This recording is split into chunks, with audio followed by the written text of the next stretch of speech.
as time flies by, you'll open up your eyes wide. You feel it's gonna go your way.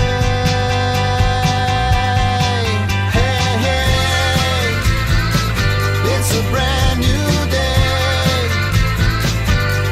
Hey, hey, hey, it's a brand new day. We were just chatting with Sandy, who is a member of MBI. As I said, it's a networking business club that started in 1982. And at the luncheon where I spoke the other day, I got to meet also this young man. His name is Philip, and you were a quantity surveyor. Is that right? It is. What on earth, I'm sorry, as I say, I dare ask questions that other people don't, because we're meant to know these things at our age. However, I'm going to be honest, what does a quantity surveyor do, sir? What is a quantity surveyor? A quantity surveyor, Nicole, way back, was the right-hand man to an architect. So he was the cost man and contracts man who priced a building. The architect designed a building, and the quantity surveyor costed that building. A lot of responsibility. Indeed. So from a financial and contractual perspective is what I do as a professional person. However, I've worked in the construction business all my life, but latterly in the energy and oil and gas side, and I'm actually the Americans refer to me as a cost engineer. So I'm more engineering. So like also working out the cost of what it would do to exploit certain areas and develop them. So from building hotels, apartments like in Marbella, I could build a refinery or a petrochemical plant or a gas plant, or the big push now is LNG, liquefied natural gas. So I would write a contract and I would price it, millions of dollars. Millions of dollars. What's it like handling someone else's millions of dollars? Great, it's a great feeling. And also approving millions of dollars, which is what I actually did in overseas, because I've worked in most of the Middle East and also in sub-Saharan Africa. So latterly I was in Angola, so building an LNG plant. We're involved in the project management team. When you were a little boy and you were at school, did you think that your life would take you through the experiences and adventures you've literally been privileged to No way, live? but I went away. I was, dare I say, had a private education where geography was very much paramount on my mind, and I wanted to travel. And I've been very fortunate in having seen a phenomenal cross-section of cultures and languages and fabulous parts of the world, primarily the Middle East and Africa particularly. But you've lived in some very precarious areas. You've had to work there. What's that like when you come from somewhere, you're privileged, great education, nice life, and now you find yourselves in these very interesting areas? Well, yeah, Nigeria, for instance, I worked there for 15 years. In fact, when I first went, it was a very strong military dictator who was running, and then it went to civilian government 15 years ago. Yeah, tough, very hard on population, but again, security was tight because run by army. Angola was where I worked for 8 years, was completely different than Nigeria, but again, a different African country, but sadly they had been ravaged with 30 years of civil war, which was tragic. Again, Russia, I worked in Russia, in fact, on Sakhalin Island, which is even farther right than Siberia, which actually was part of Joseph Stalin's Gulag. It was actually a prison of war camp, the whole island. And it was off bounds. It was only the Russian army were in there, but again, a lot of oil. That's the 21st century fuel. We can't do without it. So there's things that you've seen and that you know that us mere mortals probably couldn't even begin to conceive of what goes on behind the scenes and what have you. What is incredible, and I must make a big disparity, is we in the Western world, we have a lot of money and we're miserable, but these countries I worked in, the poverty all around me, their life cycle is only based on 24 hours, yet they got a big smile on the face. They were happy with the lot. And, that's something that we were talking about off air before. that those of us who live, for example, here, and how many people in Marbella can complain about basically anything, and yet you've come from countries that have nothing, no expectations, no hope, no privileges, No water, and yet they no do clean wear water. smiles, these enormous smiles. Why do you think it is? You've had this privilege of experiencing everything. What do you think gives them that difference, that edge? Why do you think it is that they're so much more appreciative than those of us who have everything? Well, they wake up in the morning like my driver, and he used to get down on his knees and cross his heart and thank God, because really God was the only, or me myself, because I was paying his wages. I was going to look after him. Nobody else was going to look after him, and he was beholden to me. But he was a doer. He would carry out what I asked him to do, and I looked after him in fact, I looked after him for 12 years. In fact, I was his lifeblood. Amazing, to see how coming from somewhere else, that what you consider as normal for someone else can make you, as you said, almost a god, that you are their provider and that you are their everything. That's right. The government wasn't his provider. I was his saviour. Really, without him, what would he do? He would die pretty quickly. What was the most challenging project you worked on? Wow, that's interesting. Very interesting. I've worked on a number of very challenging ones. I would say the most challenging was actually when I went to Iraq. And I stayed in where the American base is, and I used to fly into Basra from Dubai, which was fantastic. And then I used to do a 2-hour trip with a fully armed escort. I was treated like royalty, actually, because I had 6 British Marines fully armed, and we used to go 2-hour drive into the desert. And I was working in an oil field, which was actually in a minefield, because it was a minefield from the Iran-Iraq war. So there was only certain corridors or ways in, and to actually construct anything we did, like processing facilities, we had to clear the area of mines. So in fact, the ex-British Army were in clearing mines with bulldozers. So it's amazing you're even sitting here. I mean, really, the gift of life. You said that you wake up every day and you don't want to miss a moment. Don't. You want to make sure that every minute is planned, that you're That's making right. the most of it. Do you think it's because that you've seen so much near-death, vulnerabilities? Well, I want to see more. I live life. I want to see this. We were given God gave us a fantastic gift. Go out and explore and meet people and talk. What kind of people do you enjoy meeting? Here in Marbella, it's a great opportunity for such variety. There's phenomenal variety. I came here primarily for the sunshine, obviously, which I love, and also to have a passion for playing golf.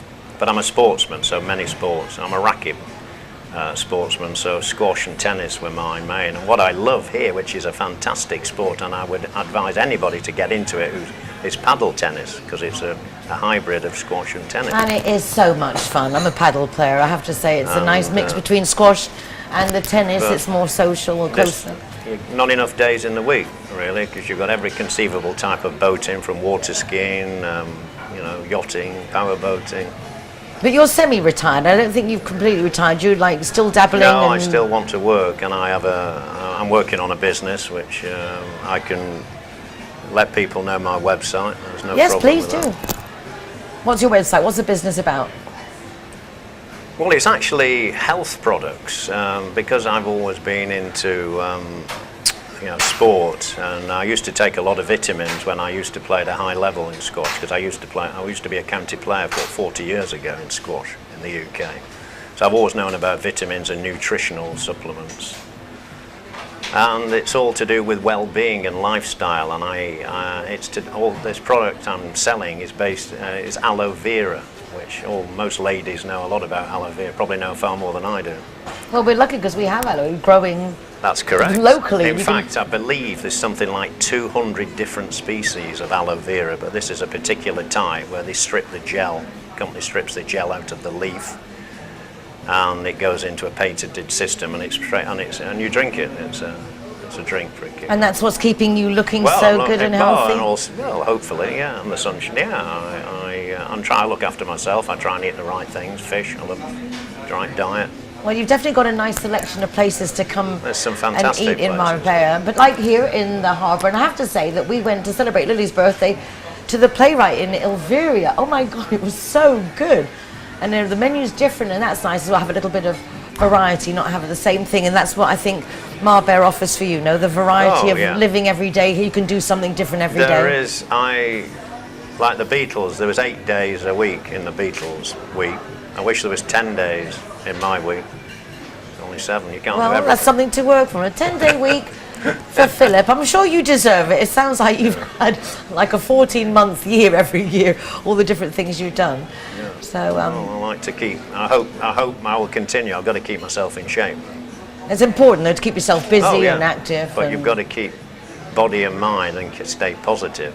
You've got to, and feel good. You've got to feel good. You've got to wake up good and get And it's through the nice that day. you not only have a group of friends, but you have this MBI club, and that you all meet up together and you support each other with It's different great. projects. It's I think such it's an lovely. incredible diversion of people from different interests and walks of business. Right. From what I saw at the luncheon the other day, you all compliment each other beautifully. It was an honour to be there with you, and I hope we get a chance to chat on the show with other members of MBI, because really, club started in 1982. I moved out here in 1980, and knowing where you guys have come from and knowing how you've all helped contribute to developing Marbella to make it what it is today, I think is something that is noteworthy, to say the least. So thank you You're for helping very make me Marbella and your Marbella what it is. I love living here too. Pleasure to meet you, sir. You're very welcome. And to have a chat. Thank you very much. Philip Marsh. Hey, hey. Free taxi 4 times a month and 25% discount on your car insurance if you're the zero hero. Hello Marbella, it's Amanda from Silk and Thin here, and today I'm dealing with a problem that involves a family, or rather a family that's become splintered. Jane contacted me. She's been married 20 years and she has a son of 15. And about a year ago, her husband told her that he'd been having an affair, and basically he left the family home to set up house with the new lady. Now, obviously, Jane was very upset. The 15-year-old son stayed to live with Jane in the family home, what had been the family home. And obviously, Jane was in shock. Her son, John, was also in shock. Suddenly, this relationship that they both took for granted, I would imagine, especially the son being 15, is more interested in his own life and computer games and what's going on around him. And suddenly, his world was falling apart, as well as Jane's world falling apart. Now, often in these situations, you find that the children, especially if they're teenagers, find it very, very difficult to deal with the partner that's left and their new partner. Now, in this situation, in Jane's situation, at first that was the case. And Jane and John, her 15-year-old son, clung to each other and comforted each other. They arranged a way that he could visit his father, spend weekends with his father and his father's new partner, who's actually quite a lot younger than Jane is, and nearer John's age than his father's age. Now, usually, as I said, there is a great closeness between the partner that's been left behind, i.e. Jane, and the child. Unfortunately, in this situation, John, at 15, now coming on 16, has gone off the rails. She knows he's drinking, he comes home smelling of drink, his grades at school have fallen, the school's contacted her and told her that, you know, he's not doing so well, he's getting into fights in the schoolroom, and basically Jane doesn't know what to do. She's contacted her ex and said, look, you need to help me with this, but they've only just started having a reasonable relationship together. And another thing that's caused the problem is that John has turned round and said to his mother, I'm going to go and live with Dad. I don't want to live with you anymore. You don't let me do anything. All you do is have a go at me. And so Jane is doubly grieving. She's doubly lost. Her son seems to be moving away from her, as well as her relationship breaking up. Okay, the relationship might not have been perfect. But she didn't realise there was another woman, that her husband was having an affair. So she was in shock. She's settling down now and getting herself together. And her main worry is the situation that her son's going through. Now, John, at nearly 16, is obviously very confused.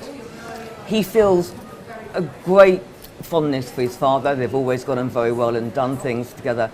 But obviously, when he goes and stays with his dad, they go out and do fun things. He's allowed to stay up later than Jane would allow him to. He's allowed to do things that Jane perhaps wouldn't allow him to. And she's actually found out that he's drinking at home with his father and his new partner. Now, in a way, if he's going to drink, doing it in a safe space, at home, under the eyes of a parent, is preferable to him going out and going into a bar or something and drinking. But it's not ideal for a young man of that age, not ideal at all.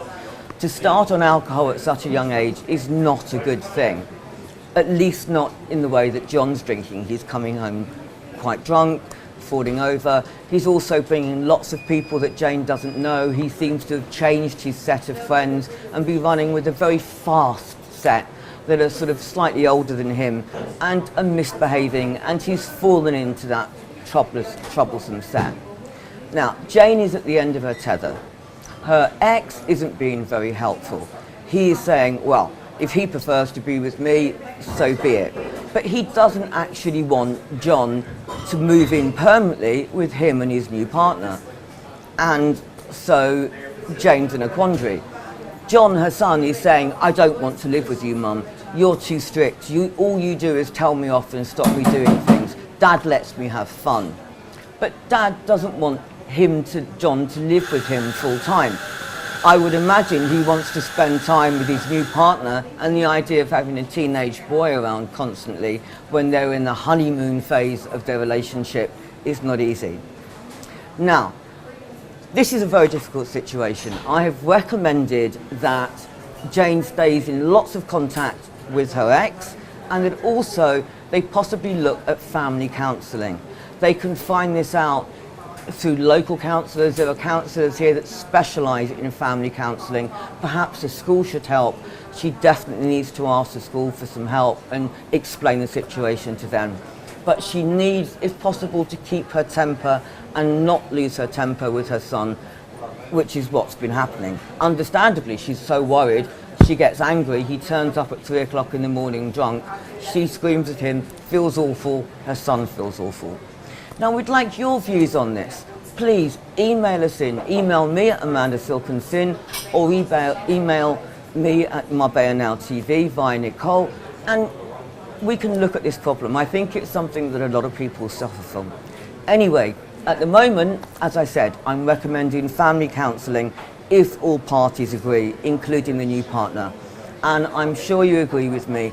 We wish them, Jane, John, and her ex and his new partner, all the very best of luck at sorting this problem out and becoming a family, even a separated one, again. Thank you for listening, Marbella, and please let us know your views. It's goodbye from me, Amanda, and I look forward to speaking to you soon. Bye-bye, Marbella. That's it for this evening. Thank you so much for joining us. We'll be back again tomorrow evening with another Marbella Now. If you'd like to check out recordings of the programme, go to our website, marbellanowtv.com. Take care of yourselves. Please try and be nice to each other. Remember, we are #BetterTogether. Hasta mañana.